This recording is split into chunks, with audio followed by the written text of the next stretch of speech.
Boa tarde a todos. Hoje estamos começando mais uma edição do programa Política Nua e Crua aqui no canal Arte Agora.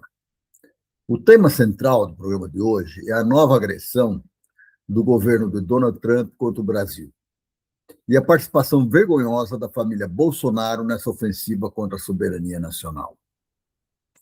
É preciso dizer com clareza, não estamos diante de uma simples divergência comercial. O tarifaço de 25%, anunciado pelos Estados Unidos, não se limita a discutir preços, mercados ou equilíbrio nas relações entre os dois países. Ele vem acompanhado de exigências sobre o PIX, sobre a regulação de plataformas digitais e até sobre o funcionamento das instituições brasileiras. Trump tenta transformar decisões soberanas do Brasil em supostas práticas comerciais desleais e usa o poder econômico norte-americano para exigir nossa capitulação. Esse método revela o caráter autoritário e imperial do seu governo. Trump pretende converter a força econômica dos Estados Unidos em licença para interferir nas escolhas de outros povos. Quando um país não se curva, ele ameaça. Quando o governo soberano não obedece, ele tarifa. Quando as instituições de outra nação não se submetem aos seus interesses, ele procura puni-las. Mas há um aspecto ainda muito mais grave, mas muito mais grave. Brasileiros participaram dessa articulação contra o próprio Brasil. A família Bolsonaro buscou apoio junto ao entorno de Trump e trabalhou para ampliar a pressão estrangeira sobre o governo, o Supremo Tribunal Federal e as instituições brasileiras. Em vez de defender o país, colocou os seus interesses familiares e eleitorais acima dos interesses nacionais. Quem apoia uma medida que prejudica exportadores, empresas, trabalhadores e o agronegócio brasileiro não pode continuar se apresentando como patriota. Aliás, são traidores da pátria. Patriotismo não se proclama diante de uma bandeira, demonstra-se quando a soberania do país está sob ataque. Aliás, eles nunca se proclamaram diante da bandeira brasileira. Devemos lembrar que no ano passado, eles hastearam na Avenida Paulista, no 7 de setembro, dia da independência do Brasil, eles proclamaram a dependência dos Estados Unidos e hastearam a bandeira americana no chão. Essa gente não tem limite, são traidores da pátria. No livro que nós acabamos de concluir, mas ainda não foi editado, não foi para a gráfica ainda, que chama Política Nua e Crua, e que nós trabalhamos com os primeiros 75 programas da nossa gestão aqui nesse processo, né, nesse canal, afirmamos que democracia, o que nós afirmamos lá naquele livro, afirmamos que democracia é o direito do povo de decidir, e soberania é possuir os meios para realizar essa decisão. Veja a diferença. Democracia é o direito do povo de decidir. E a soberania é possuir os meios para realizar essa decisão. É exatamente essa relação que está sendo atacada. Trump parece admitir que o povo brasileiro vote, desde que o Brasil não exerça plenamente as escolhas feitas por seu povo. Quer decidir por nós como regulamos nossas plataformas, como organizamos o sistema financeiro, como protegemos nossos setores estratégicos. E até como funciona a justiça brasileira. O Brasil não deve responder com submissão, de jeito nenhum. Mas também não precisa responder com bravatas. Deve agir com firmeza diplomática, utilizar a reciprocidade de forma responsável, proteger a indústria, os exportadores e os empregos atingidos, e ampliar suas relações comerciais com outros países, como já fez no primeiro tarifaço. Uma nação soberana dialoga e negocia, mas não aceita chantagem. Chantagem, não. Então, vou repetir isso aqui de novo. Uma nação soberana dialoga e negocia, mas não aceita chantagem. A resposta brasileira precisa ir além da emergência. Esse episódio mostra porque o Brasil necessita de bancos públicos, política industrial, ciência, tecnologia, engenharia nacional, energia e recursos estratégicos sob controle público. Quanto mais o Brasil produzir conhecimento, agregar valor às suas riquezas e diversificar seus parceiros, menor será a capacidade de qualquer potência estrangeira de nos ameaçar. Então, vou repetir. Quanto mais o Brasil produzir conhecimento, agregar valor às suas riquezas e diversificar seus parceiros, menor será a capacidade de qualquer empresa estrangeira, potência estrangeira, de nos ameaçar. Isso é fundamental. A política nua e crua reafirma nessa tarde, o Brasil não é quintal de Donald Trump, não é instrumento eleitoral da família Bolsonaro e não está à venda. Defender o Brasil hoje significa rejeitar o tarifaço, denunciar aqueles que trabalharam contra o interesse nacional e construir um país democrático, soberano, socialmente justo, igualitário, tecnologicamente avançado e ambientalmente responsável. É sobre essa agressão e sobre a resposta soberana que o Brasil precisa construir que conversaremos hoje no programa de hoje. Nós acabamos de falar no editorial de abertura sobre o tarifaço do Trump. Então, agora vamos dar uma recordada. O que significa isso? Os Estados Unidos anunciaram uma nova tarifa de 25% sobre parte dos produtos brasileiros. A medida se soma a um ambiente de sobretaxas criado desde 2025, mas vem acompanhado de uma lista enorme de exceções. Segundo a estimativa divulgada pelo governo brasileiro, o novo alcance direto corresponde a aproximadamente 18% das exportações do Brasil para o mercado norte-americano. A Apex Brasil estimou o impacto à ordem de 7,2 bilhões de dólares, com maior exposição dos estados industrializados, entre eles São Paulo e Santa Catarina. Vejam aqui que coisa interessante. Os maiores estados que vão ser impactados são São Paulo e Santa Catarina. Quero ver o seu Tarcísio botar aquele chapéu do Maga de novo na cabeça. E o governador de Santa Catarina fazendo a mesma coisa. Nós não podemos aceitar isso passivamente e nem temos que também conviver e aplaudir representantes do governo americano que hoje se acomodaram nos governos dos estados, vídeo do seu Tarcísio no governo de São Paulo. Esses dados que eu acabei de passar, que ela estimou uma ordem de 7,2 bilhões de impacto e aproximadamente 18% das exportações do Brasil, exigem duas cautelas. A primeira, 18% não é toda a exportação brasileira aos Estados Unidos, portanto, não temos por que ter pânico. A segunda, 18%, tão pouco, é pouco para as empresas que vão ser impactadas. Cadeias produtivas de regiões que dependem dessas vendas. Porque são setores importantes, tipo sapatos. Se você afetou a cadeia toda de produção de calçados. A resposta precisa proteger quem produz e trabalha, sem aceitar a chantagem política e sem adotar gestos improvisados que agravam o prejuízo. Por isso que é importante. Da primeira vez, dos 50%, o governo brasileiro foi muito correto. Ele veio trabalhando, se organizou o empresariado, fez pressão nos Estados Unidos e a tarifa caiu. Agora voltou de novo, pressão de Bolsonaro, de Companhia Belas e tal. Vem de novo. É o mesmo jogo. Começar a mostrar para o povo americano que essa tarifa não traz benefício para o povo americano, traz inflação, traz maiores dificuldades para os trabalhadores americanos. Então, nós temos que estar muito atentos a isso e saber como jogar isso. E nós temos uma política de reciprocidade, vamos usá-la. Mas vamos usar em produtos que eles têm necessidade real. Petróleo, terras raras, não sei o quê. Vamos trabalhar isso. E começar a trabalhar. Quais são os 5 pontos essenciais?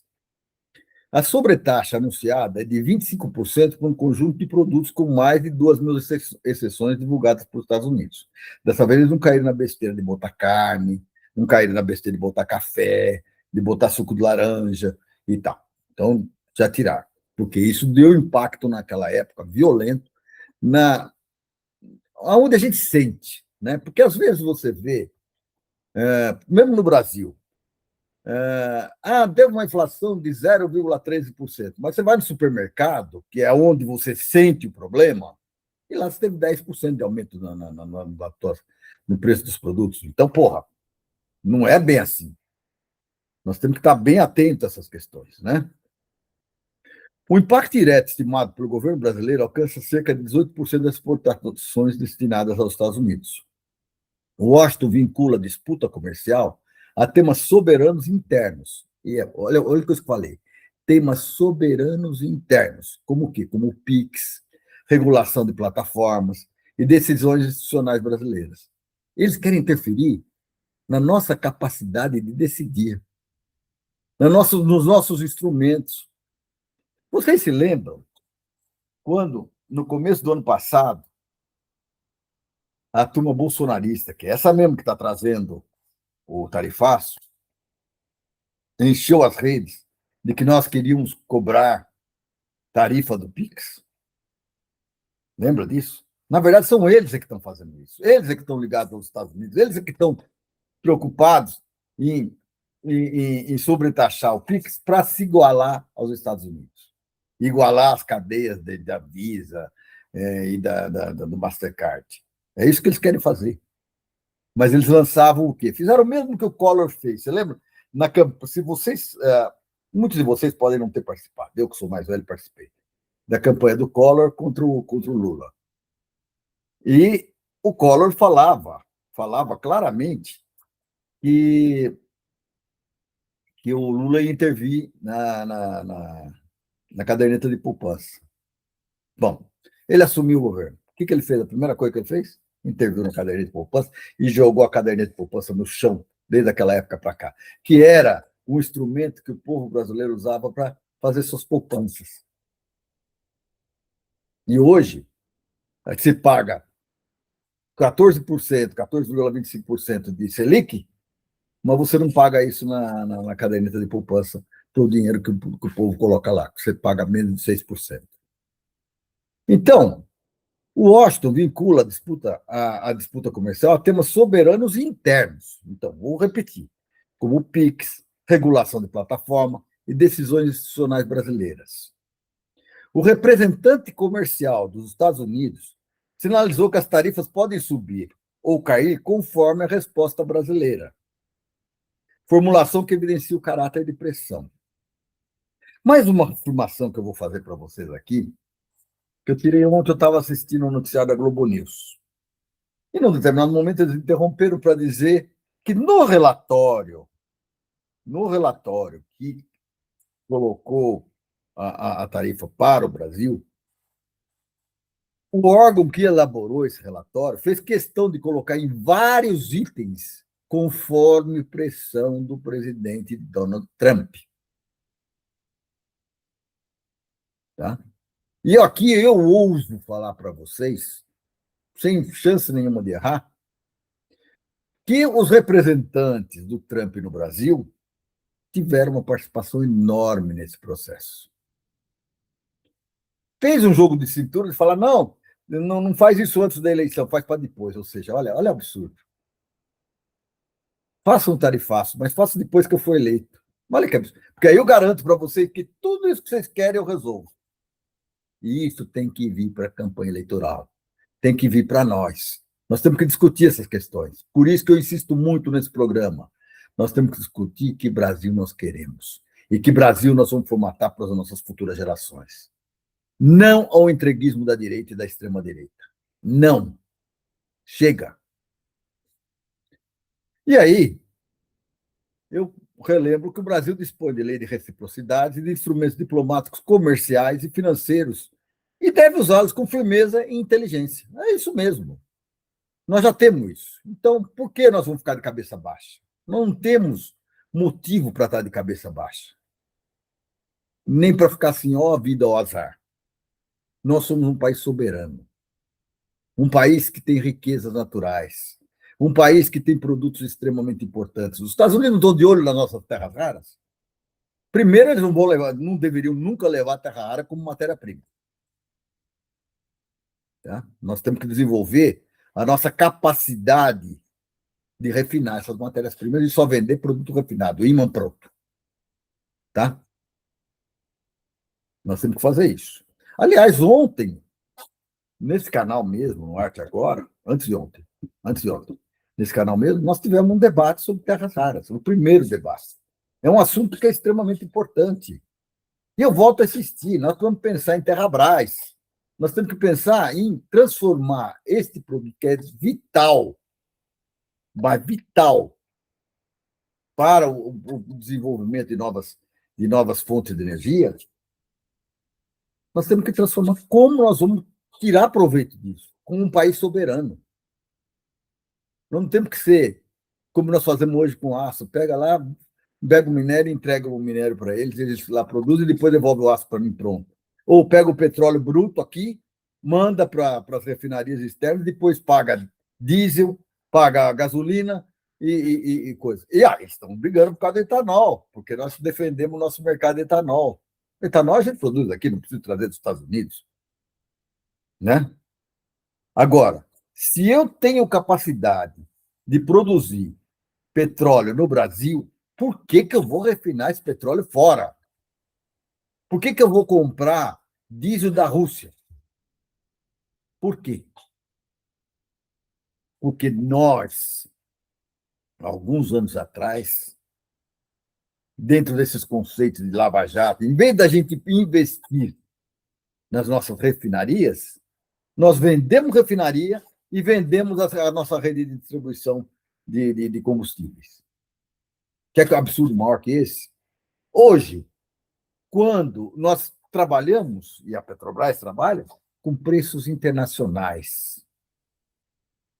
Preço internacional, porque precisa atender os acionistas. E porque depende de quem distribui o produto, que também põe os preços internacionais. Você não tem capacidade para segurar preços. Né? Então, a inflação nossa não é em função daquilo que a gente faz, mas em função do que os outros fazem. Então, os Estados Unidos resolveram atacar o Irã, e estão lá atacando, e estão dificultando, e aí fecha o Estreito de Hormuz, agora vai fechar mais um. Né? Isso tudo tem impacto na gente. Quando não deveria ter, porque nós somos autossuficientes em petróleo, mas não somos autossuficientes no refino. Então, está na hora de pensar isso. A mesma coisa, Terrabras. Pelo programa que eu vi ontem, o nosso produto, os produtos que são utilizados dentro do conjunto, que são extraídos, que são refinados, a nossa capacidade, nós temos a metade da reserva da China, mas a nossa capacidade é o dobro da capacidade da China de gerar. Nós não temos a tecnologia. Então, nós temos a mesma quantidade. Nós não podemos esquecer disso. Então, nós temos que nos preocupar com isso. A nossa soberania, o nosso desenvolvimento, o nosso futuro está vinculado também a isso. Nós temos que ter uma visão, não de criar mais uma agenciazinha para ficar cuidando, que não vai resolver problema nenhum, e deixar o senhor Caiado, que era governador de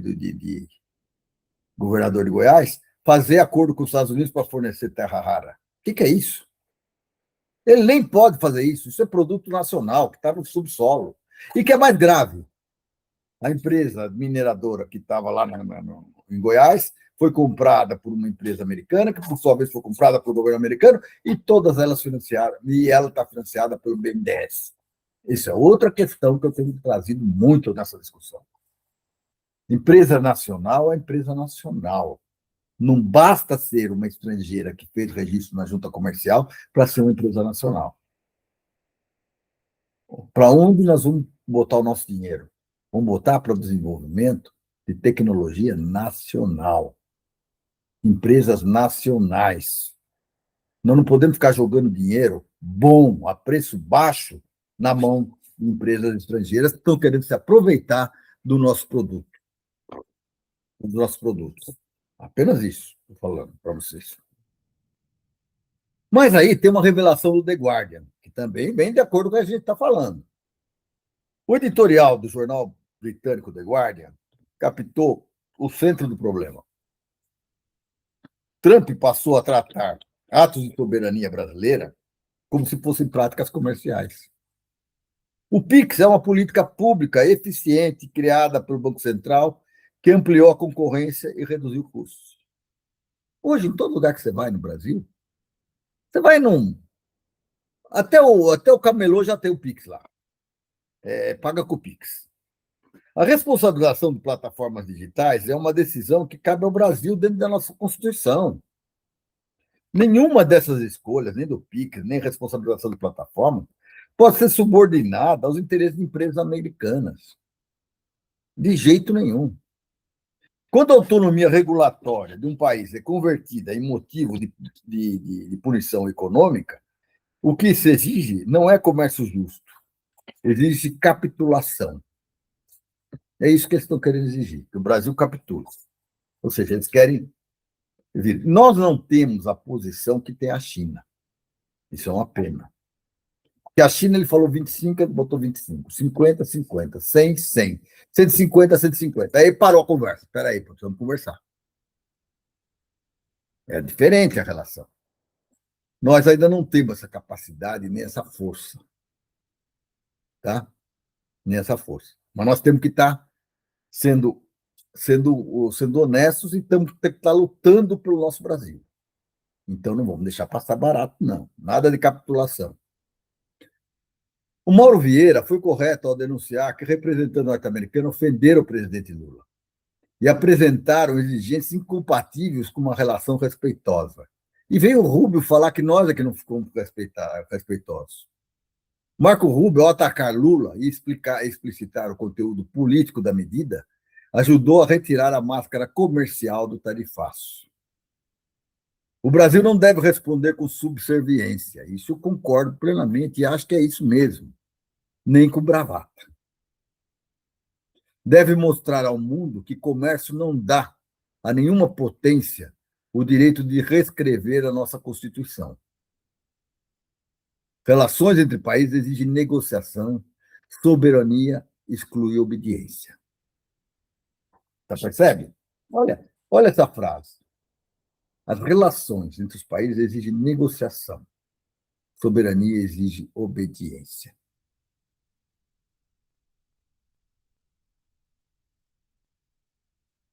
E agora eu faço uma pergunta para encerrar esse bloco para vocês.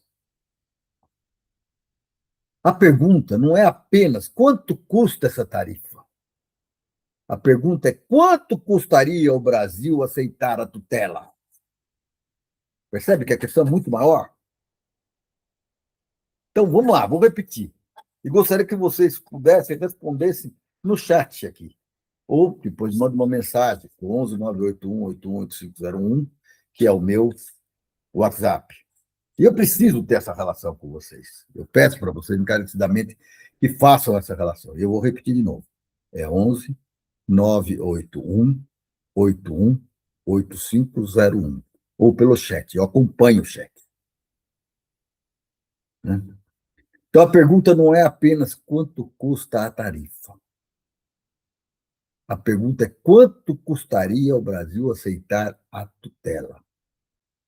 Bom, mas nós temos como discutir um pouco a articulação contra o interesse nacional, né? Que é Trump e Bolsonaro, que é uma articulação que eles já estão fazendo há alguns anos e já vem lá do governo Bolsonaro e com todo o tempo que Trump era presidente dos Estados Unidos, depois vem do período agora que ele reassumiu a presidência dos Estados Unidos e virou um grande ditador.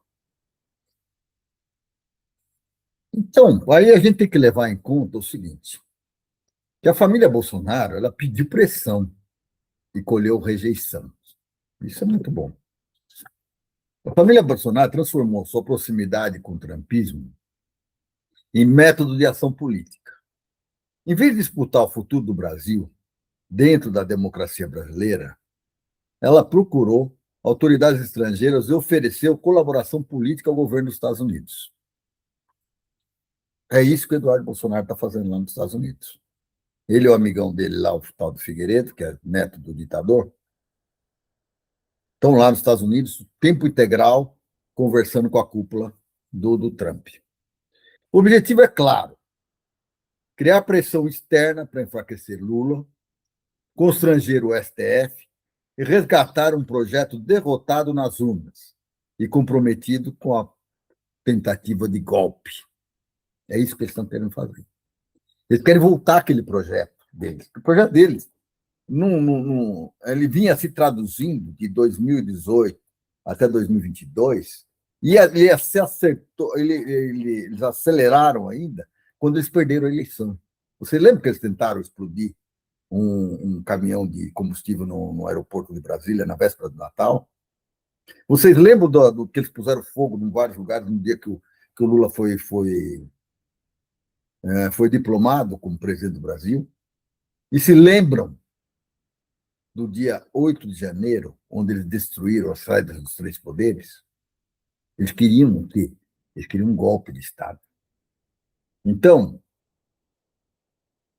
eles querem.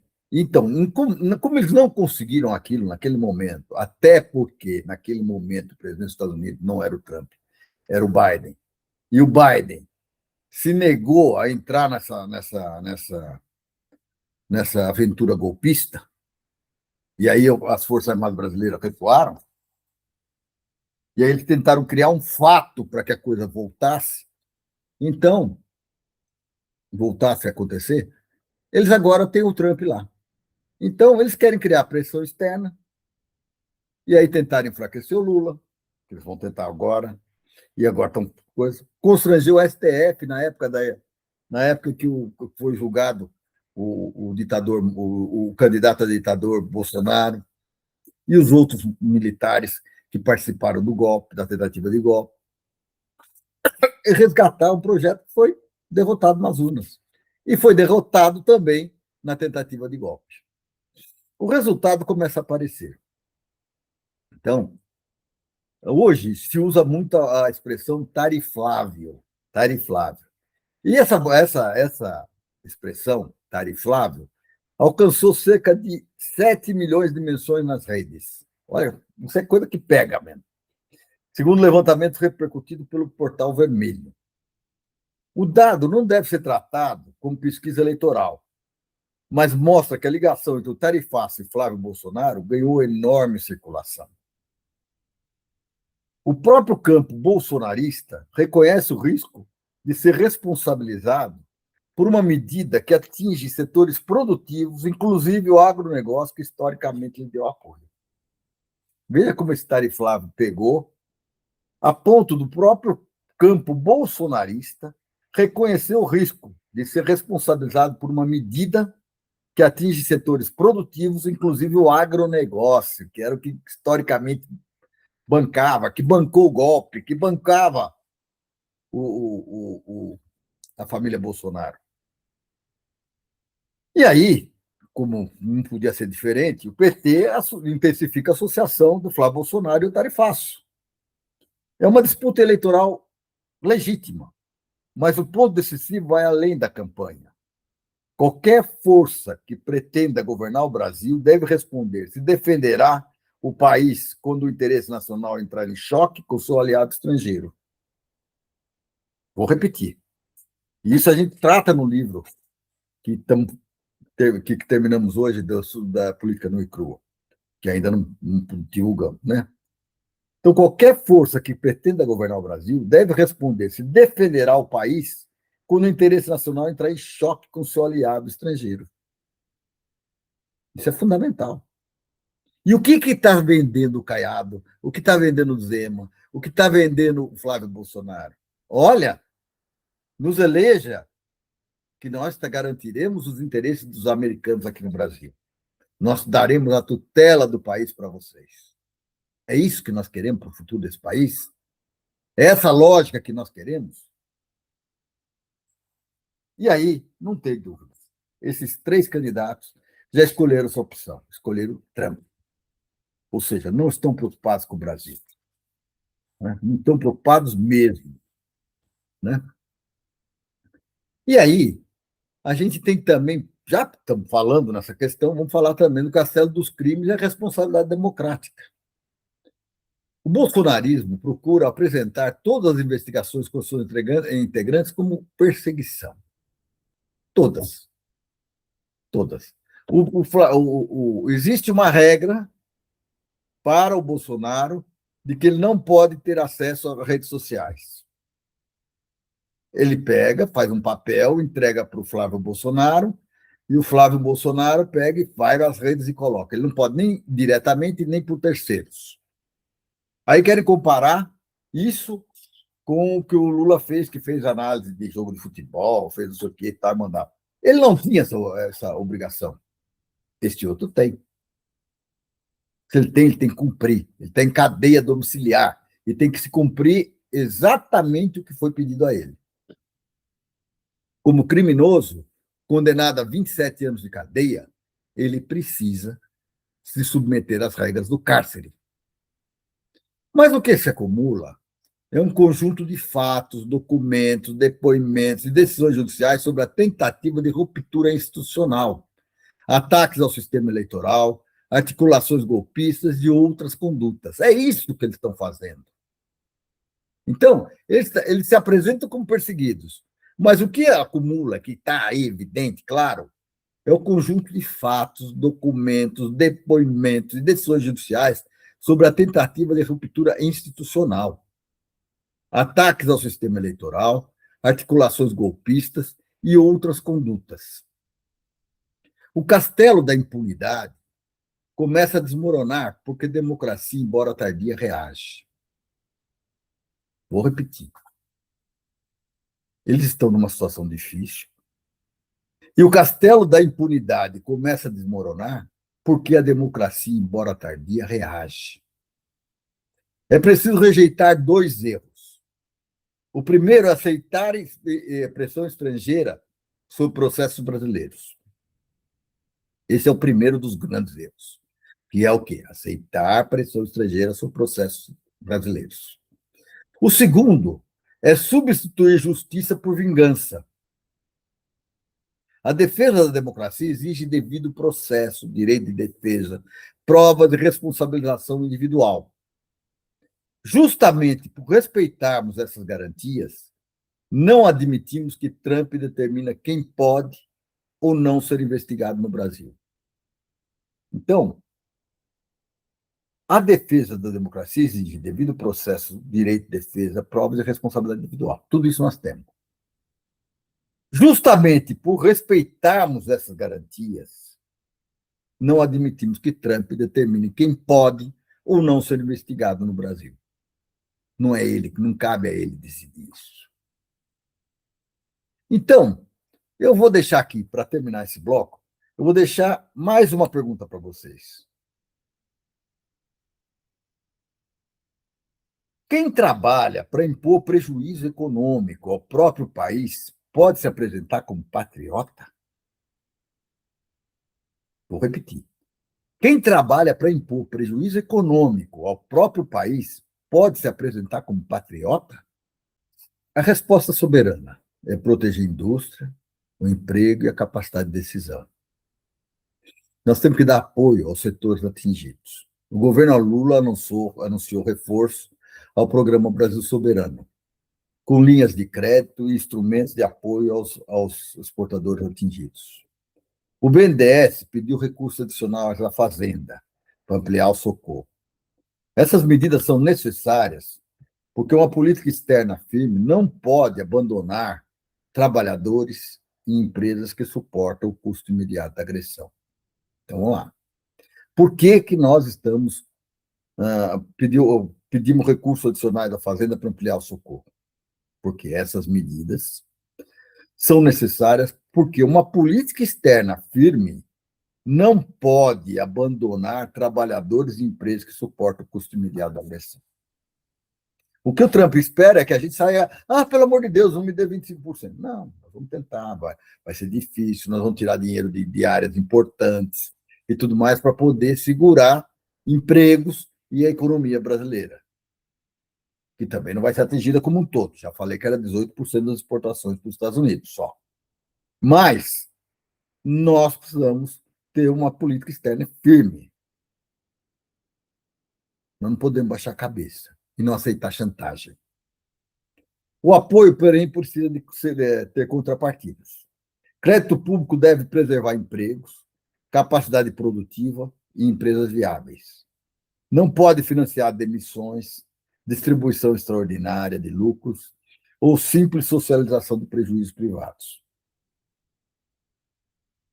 Vou repetir isso aqui porque isso é importante. Crédito público deve preservar empregos, capacidade produtiva e empresas viáveis. Nós não queremos destruir a nossa indústria. Não pode financiar demissões, distribuição extraordinária de lucros ou simples socialização de prejuízos privados. O Estado deve agir rapidamente, com transparência, critérios setoriais e acompanhamento das cadeias mais expostas. Tem que estar de olho. E tem que se agir rapidamente. Nós não podemos deixar a roda balançar. E aí, a questão reciprocidade não é aventura. O secretário executivo do Ministério da Fazenda, Dário Durga, foi preciso afirmar que não se trata de retaliação, mas de reciprocidade. Retaliação sugere gesto impulsivo. Reciprocidade é instrumento jurídico e político para restabelecer equilíbrio. O Brasil deve negociar, acionar os mecanismos multilaterais cabíveis, avaliar medidas equivalentes e preservar seu espaço de decisão. A declaração norte-americana de que a tarifa pode aumentar ou cair conforme a resposta do Brasil é uma ameaça disfarçada de negociação. A resposta brasileira não pode ser capitulação. Isso nós já falamos. Deve ser coordenada pelo Estado, dialogada com trabalhadores e empresários e articulada com outros parceiros comerciais. Quanto maior a diversificação de mercados e a densidade de nossa indústria, menor será a capacidade de qualquer potência nos chantagear. Então, nós já nos primeiros 50%, nós já diminuímos a dependência dos Estados Unidos. Agora está na hora da gente continuar fazendo isso. Então, volto a repetir essa frase. Quanto maior a diversificação de mercados e a densidade da nossa indústria, menor será a capacidade de qualquer potência nos chantagear. Nós não queremos ser chantageados. E aí, o que está firme nessa questão é o projeto de país que nós queremos para o futuro. Então, o episódio comprova a tese do livro que nós fizemos sobre política nua e crua, que ainda não lança, mas eu estou dando alguns spoilers para vocês, que não há soberania sem instrumentos. Precisamos de bancos públicos, política industrial, ciência, tecnologia, engenharia nacional, energia sob controle estratégico, logística e empresas estatais fortes nos setores essenciais. Um país reduzido a exportador de produtos primários será sempre mais vulnerável às decisões tomadas fora das suas fronteiras. Vou repetir. Isso aqui é importante, cara, e está escrito no nosso livro. Não há soberania sem instrumentos. Precisamos de bancos públicos, política industrial, ciência, tecnologia, engenharia nacional, energia, sob controle estratégico, logística e empresas estatais fortes nos setores essenciais. Um país reduzido a exportador de produtos primários será sempre mais vulnerável às decisões tomadas fora de suas fronteiras. Um país reduzido a exportador de produtos primários, que é o que estão querendo fazer com que a gente se torne, será sempre mais vulnerável às decisões tomadas fora de suas fronteiras. Defender a indústria não significa proteger a ineficiência indefinidamente. Significa criar capacidade tecnológica, agregar valor, gerar emprego qualificado e reduzir dependências críticas. O tarifaço deve ser enfrentado agora, mas também deve servir de alerta para reconstruirmos meios materiais de soberania. Tá? Chega de ficar toda vez sendo chantageado e tudo mais. Então, nós temos que enfrentar essa questão agora, mais uma vez. E agora mais urgente ainda, para que não tenha essa alternativa de voltar outras vezes. Mas também deve servir de alerta para reconstruirmos meios materiais da soberania. Isso é importantíssimo. Então, com isso, a gente fez uma análise de como é que a gente protege a indústria, o emprego e a capacidade de decisão. Tudo tem que estar relacionado, tudo tem que estar amarrado. E aí, nós vamos para o nosso próximo bloco, que é a China. Minerais críticos é a nova geografia econômica. O comércio do Brasil-China. Enquanto Washington amplia a instabilidade, o comércio com a China alcança novos patamares. Você vê, no primeiro trimestre de 2006, as exportações brasileiras para o mercado chinês somaram 23,9 bilhões, crescimento de 21,7% em relação ao mesmo período do ano anterior, e recorde para os 3 primeiros meses do ano. O petróleo do pré-sal, aquele petróleo, tem papel decisivo. Do outro lado, cresceu fortemente a venda de veículos elétricos chineses no Brasil, ou seja, tem essa troca. Né? Nós vendemos petróleo para eles. Eles venderam carro elétrico para nós.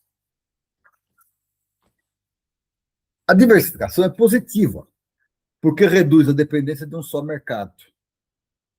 Mas trocar dependência norte-americana por dependência chinesa não é projeto soberano. O desafio é aproveitar a relação com a China para obter investimento produtivo.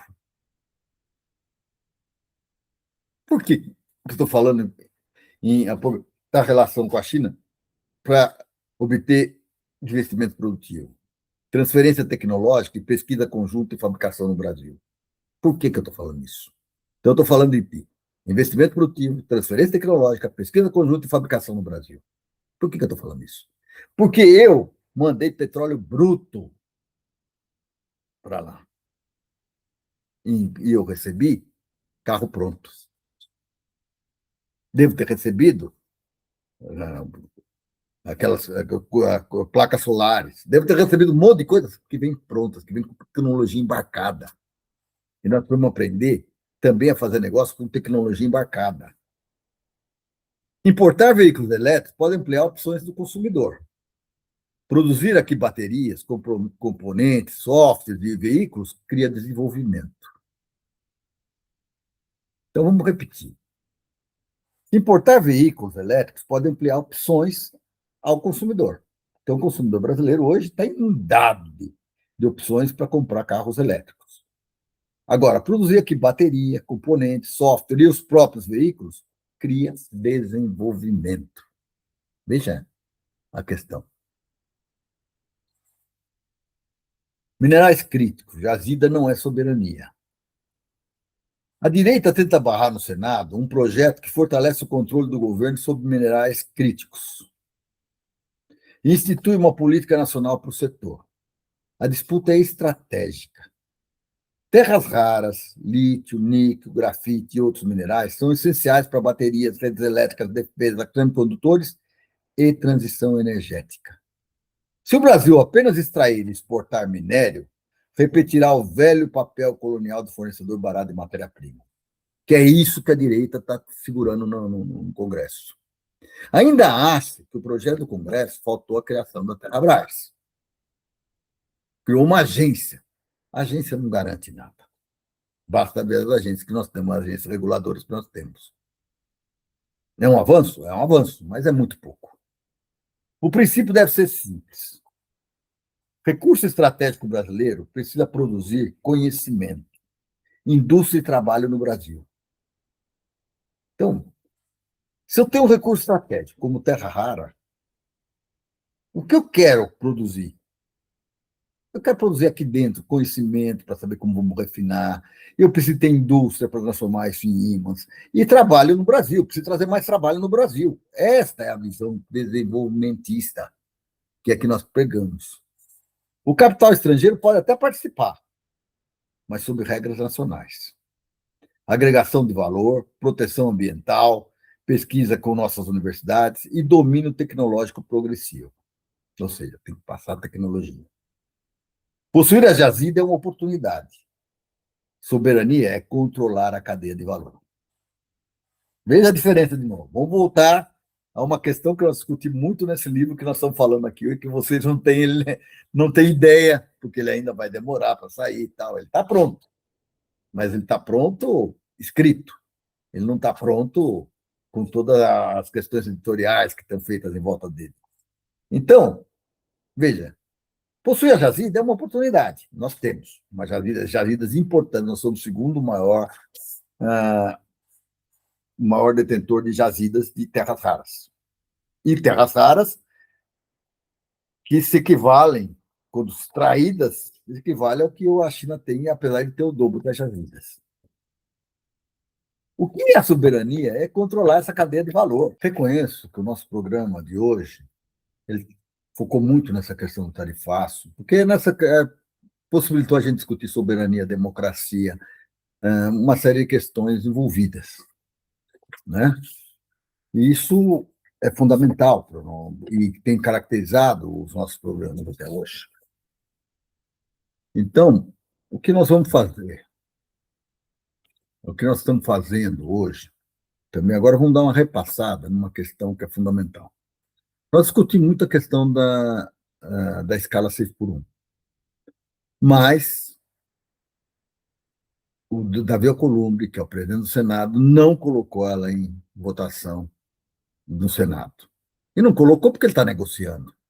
Ele usa pautas importantes para negociação própria. Assim ele fez, quando ele não aprovou o novo ministro da STF, que está faltando um lá, agora com a 6x1, e é com uma série de pautas que são importantes para o povo brasileiro. E aí tem uma questão que chama a atenção, quer dizer, ele fez isso, mas a pesquisa GenelQuest mostra que 69% dos brasileiros apoiam o fim da escala 6x1, contra 22% contrários. O resultado confirma que a pauta deixou de ser marginal e chegou ao centro da sociedade. Então, é o Congresso deixando de cumprir a sua pauta, de cumprir a pauta que é prioritária para o povo brasileiro. Milhões de trabalhadores não pedem privilégio, pedem tempo para viver, cuidar dos filhos, estudar, descansar e participar da comunidade. O debate precisa enfrentar jornada, produtividade, salários e condições setoriais, sem transformar o trabalhador em variável de ajuste. O avanço tecnológico deveria reduzir o peso do trabalho penoso e distribuir melhor seus ganhos. Uma economia que exige 6 dias de vida para oferecer um dia de recuperação está organizada contra a dignidade humana. Então, vamos colocar aqui, uma economia que exige 6 dias de vida para oferecer um dia de recuperação está organizada contra a dignidade humana. Isso é verdade, é real. Né? E, seguindo nisso também, não na questão do 6x1, mas uma outra questão que chamou muita atenção, minha atenção, foi que a população em situação de rua de São Paulo aumentou. Então, sob o governo Tarcísio, que é o bolsonarista que governa São Paulo, aquele que põe maga na cabeça, sob o governo Tarcísio, o número de famílias registradas em situação de rua no estado de São Paulo passou de 80.551 em 2022 para 146.373, aumento de 82%. O que é essa?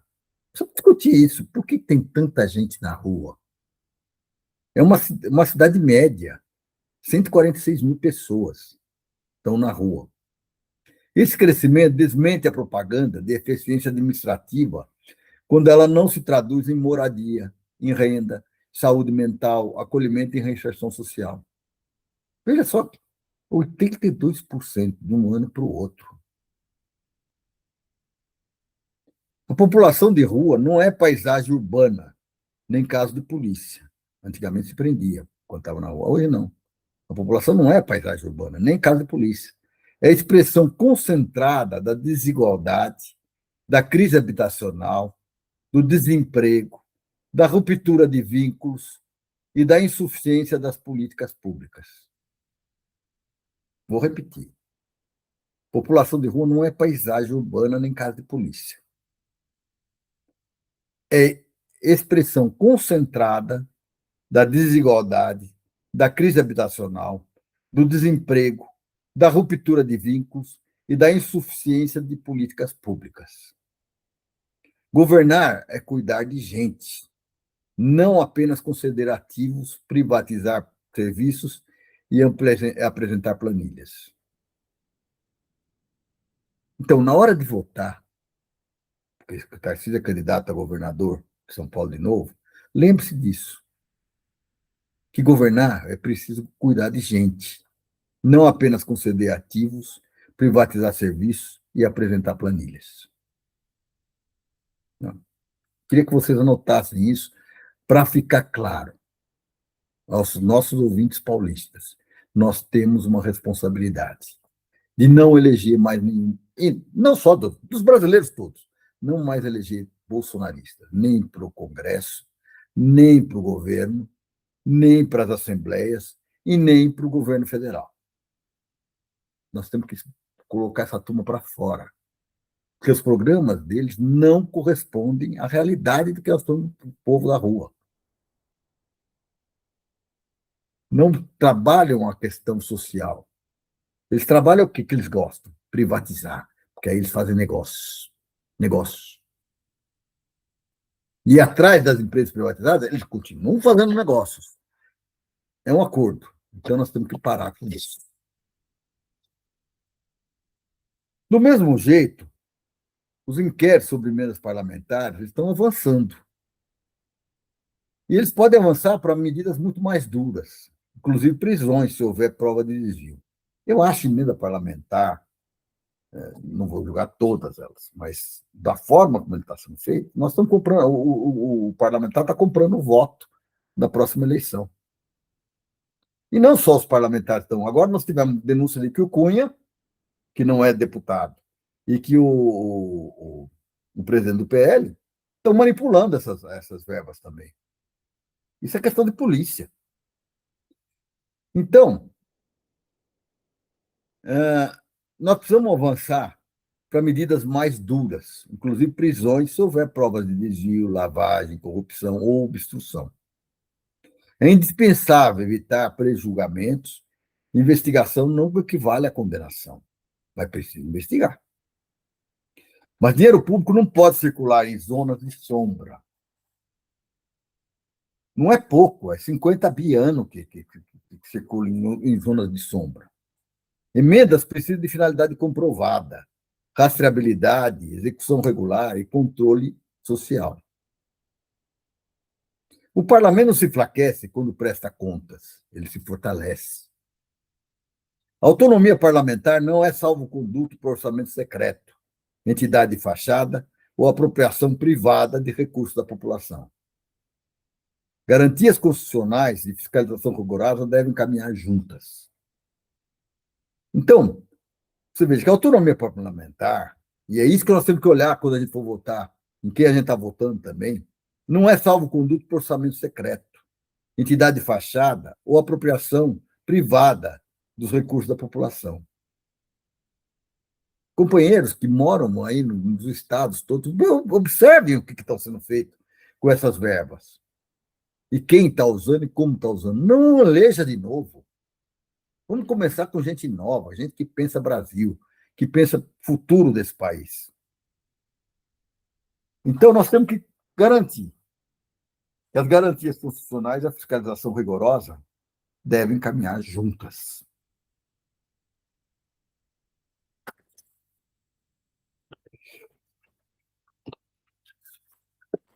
A soberania é um projeto popular, é uma questão que a gente coloca claramente, e vou começar a bater nessa regra. E aí, você vê lá, o presidente da Fibraban passou a ser investigado pelo liquidante do Banco Master por um empréstimo de 5,5 milhões usado na compra de apartamento. A existência da investigação não autoriza a conclusão antecipada da culpa, mas reforça a exigência de transparência. Quem representa o sistema bancário e cobra a responsabilidade do Estado deve aceitar o mesmo padrão de escrutínio em suas relações privadas e institucionais. Não é? E aí, nós vamos encerrar o nosso programa. Mas, para encerrar o nosso programa, eu vou ler um texto. O que une hoje as notícias de hoje? A disputa sobre quem decide e a serviço de quem se decide. Vou repetir. A disputa entre quem decide e a serviço de quem se decide. Trump usa tarifas para tentar impor escolhas ao Brasil. A família Bolsonaro oferece, e aí eu botaria não só a família Bolsonaro, como Caiado, Zema e Companhia Bela, oferece apoio interno à pressão estrangeira. A direita procura liberar novos minerais estratégicos à lógica de simples extração. Então, ela quer fazer dinheiro rápido e não pensar no futuro do país. O mercado exige sacrifício dos trabalhadores, enquanto milhões apoiam o fim da escala 6 por 1. Temos que olhar aquela estatística que a gente falou. Em São Paulo, a riqueza convive com o crescimento brutal da população em situação de rua. 146 mil, não é pouco. Nossa resposta precisa ser maior que a indignação. O Brasil deve defender sua soberania com diplomacia firme, reciprocidade responsável, apoio à indústria e ao emprego, diversificação comercial e construção de seus instrumentos estratégicos. Então, o Brasil deve defender sua soberania com diplomacia firme, reciprocidade responsável, apoio à indústria e ao emprego, diversificação comercial e reconstrução de seus instrumentos estratégicos. Mas a soberania que defendemos não é a soberania de uma elite nacional sobre o povo.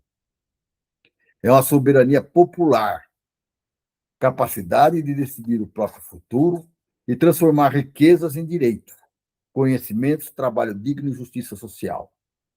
Então, o que nós defendemos é a soberania popular, que, na nossa interpretação, é a capacidade de decidir o próprio futuro e transformar riqueza em direitos, conhecimento, trabalho digno e justiça social.